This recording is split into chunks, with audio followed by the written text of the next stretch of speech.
Olá, meus queridos! Aqui quem vos fala é o professor Sandrão de Bangu. E na aula de hoje nós trataremos da composição de movimentos.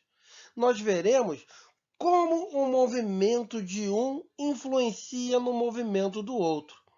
Então, a nossa análise vetorial, ela vai ser muito importante. Os conceitos de vetores serão muito importantes para que a gente compreenda a composição do movimento. Vamos lá?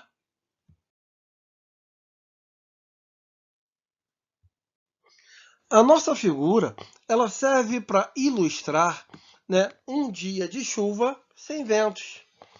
Então, uma pessoa parada, ela percebe a chuva caindo verticalmente.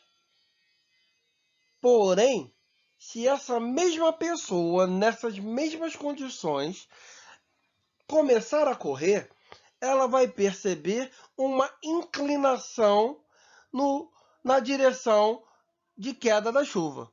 A chuva não se apresentará mais na direção vertical como se apresentou na situação anterior. E como é que a gente vai analisar isso?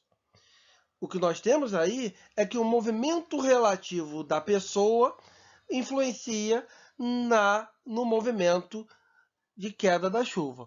Então vamos fazer essa análise aí, analisando e entendendo um pouquinho da composição de movimentos. Vamos nós, meu povo. Então, a partir de agora, nós faremos três análises quanto às direções das velocidades. Na mesma direção em sentidos, sentidos contrários e perpendiculares entre si. Então, na nossa primeira análise, nós trataremos de velocidades com a mesma direção e o mesmo sentido, né? Formando um ângulo de 0 grau. Então, olha só a nossa primeira situação. Nós temos aí a análise de velocidades na mesma direção e sentido. Então, nós temos a situação onde um barco ele desce o rio. O que significa descer o rio? A velocidade do barco ele se move no mesmo sentido do fluxo das águas desse rio. Ou seja, a velocidade do barco tem a mesma direção e o mesmo sentido da velocidade da correnteza. Então, uma pessoa na margem, como é que ela verá esse barco se movendo? Então, eu tenho um barco aqui na minha figura que se move com uma velocidade VB em relação às águas. E eu tenho as águas desse rio movendo-se no mesmo sentido, que eu estou chamando aqui de VC. Então, uma pessoa observando o movimento das margens, ela vai ver esse barco movendo-se com a ajuda do movimento das águas. Então, essa pessoa verá esse barco movendo-se com uma velocidade maior do que realmente ele está se locomovendo em relação à água. Então, a velocidade relativa desse barco, ou seja, para uma pessoa que está vendo da margem do rio, ela vai ver a velocidade desse barco, que é a nossa velocidade relativa, dessa maneira. A velocidade do barco em relação às águas, mais a velocidade dessas águas, ou seja, a velocidade da correnteza. Então, a velocidade observada por alguém às margens será a velocidade do barco mais a velocidade da correnteza. Ok? Tranquilo? Bem simples, bem fácil, né? Aí aqui eu coloquei um exemplozinho similar ao que acontece com esse barco, né? Então nós temos um teco-teco, dirige-se de oeste para leste, com uma velocidade de 200 km por hora em relação ao ar. O vento sopra de oeste para leste com velocidade de 80 km por hora. Determine a velocidade do avião em relação ao solo. Então é algo bem parecido com a situação do barco. Só que eu tenho agora, ao invés de água, eu tenho ar. Então, no meu desenho aqui, o avião ele se move para a direita.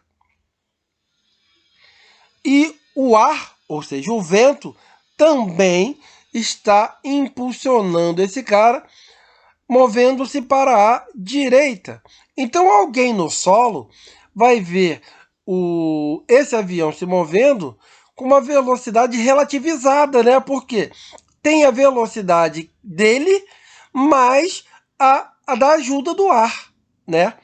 Que está atuando no mesmo sentido do seu movimento. Então, para uma pessoa no solo, a velocidade relativa desse avião, ela será dada por velocidade do avião mais a velocidade do vento.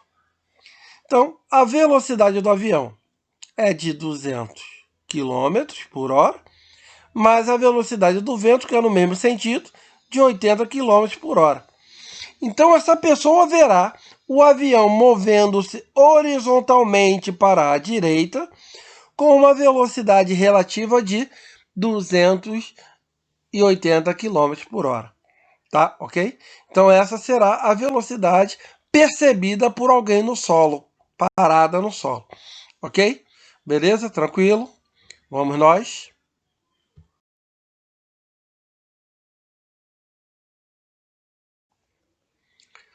A situação que temos agora é de um barquinho subindo o rio. O que significa isso? A velocidade do barco, ela tem a mesma direção da velocidade das águas, porém o barco se move em sentido contrário ao movimento das águas, né? Então nós temos agora, nessa situação, um barco que se move com uma velocidade VB em relação às águas do rio, mas num sentido contrário ao da correnteza do rio, que tem velocidade que eu estou chamando de VC. Então, neste caso, a velocidade que alguém às margens do rio verá esse barco se movendo, ela será dada por... Então agora o que eu tenho? Dois vetores de mesma direção e sentidos contrários. Como é que fazemos a soma algébrica disso aí? A soma algébrica é dada pela maior menos a menor. Bem, o barco ele tem que ter uma velocidade maior para vencer a correnteza, né? Porque se ele tiver uma velocidade menor do que a correnteza, ele vai ser arrastado pelas águas. Então, o barco tem que conseguir vencer as correntezas, ter uma velocidade maior. Então, a minha velocidade relativa, se a gente lembrar lá do conceito de soma vetorial, quando eu tenho sentidos opostos, a direção do resultante sempre vai estar orientado para o lado do maior vetor. E o meu maior vetor é o VB, a velocidade do barco, que aponta para a esquerda. Então, a minha resultante tem que estar direcionado para o lado do maior, que é para a esquerda. E a soma algébrica, ela vai ser dada pelo maior menos o menor. Ou seja, velocidade do barco menos a velocidade da correnteza. Então, dessa maneira, uma pessoa às margens vai perceber o barco se movendo com essa velocidade aqui, sendo dada pela velocidade do barco menos a velocidade da correnteza. Ok?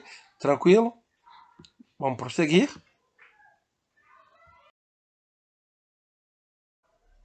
Agora, imagine que o nosso barquinho, ao invés de subir ou descer o rio, ele quer atravessar esse rio, ou seja, ir de uma margem a outra do rio.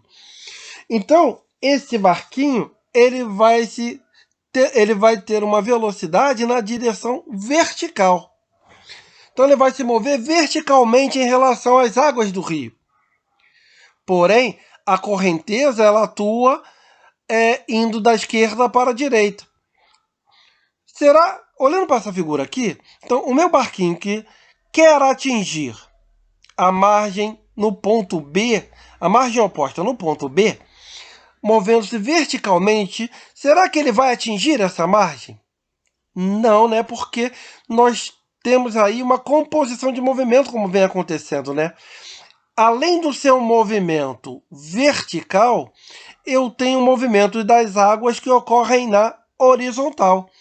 Então, se um barquinho ele tentar se deslocar verticalmente, o que vai acontecer é que ele vai ser arrastado pelas águas e ele vai se mover nessa diagonal, indo atingir a margem oposta no ponto C. Bem, e por que isso acontece? Exatamente pela composição dos movimentos do barco e da água, né, na água desse rio. Então, enquanto o barquinho se move verticalmente, ele é arrastado horizontalmente, seguindo essa trajetória aqui. Bem, e aí, uma pessoa observando esse barco que se move com uma velocidade vertical em relação às águas e sendo arrastado pela correnteza que é horizontal, essa pessoa, às margens do rio, ela verá o barco se deslocar nessa direção e a velocidade, como é que ela vai ser determinada? Se a gente observar aqui, a velocidade do barco ela é perpendicular à velocidade das águas do rio, a velocidade da correnteza. Então ela vai formar aí um triângulo retângulo, onde na vertical eu tenho a velocidade do barco, na horizontal eu tenho a velocidade da correnteza e aqui eu tenho minha velocidade resultante, a minha velocidade relativa. Então, a minha velocidade resultante, que é a minha velocidade relativa, ela é a hipotenusa desse triângulo. Então, para determinar a hipotenusa do triângulo, vamos usar Pitágoras, né? A velocidade do barco é cateto, a velocidade das águas, cateto, e hipotenusa é a minha velocidade resultante. Então, dessa maneira, por Pitágoras, eu acho a minha velocidade relativa. Velocidade relativa ao quadrado, ela vai ser dada por velocidade do barco ao quadrado, mais a velocidade da correnteza ao quadrado. Beleza? Tranquilo? Agora, se o objetivo do barco é chegar à margem B, ele não pode ter a sua velocidade na direção vertical, né? Ele tem que ter a velocidade do barco, ela tem que ser diagonal em relação às águas do rio. Então o barco ele tem que ter uma velocidade nessa direção aqui. Por quê? Enquanto ele se move nessa direção, simultaneamente ele é arrastado horizontalmente.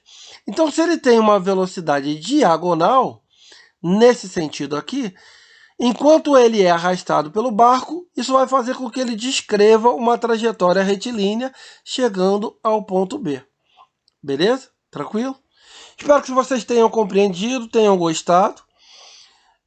Esse foi bem curtinho, mas foi bom estar com vocês. Até a próxima oportunidade. Fique com Deus. Um grande beijo do Negão.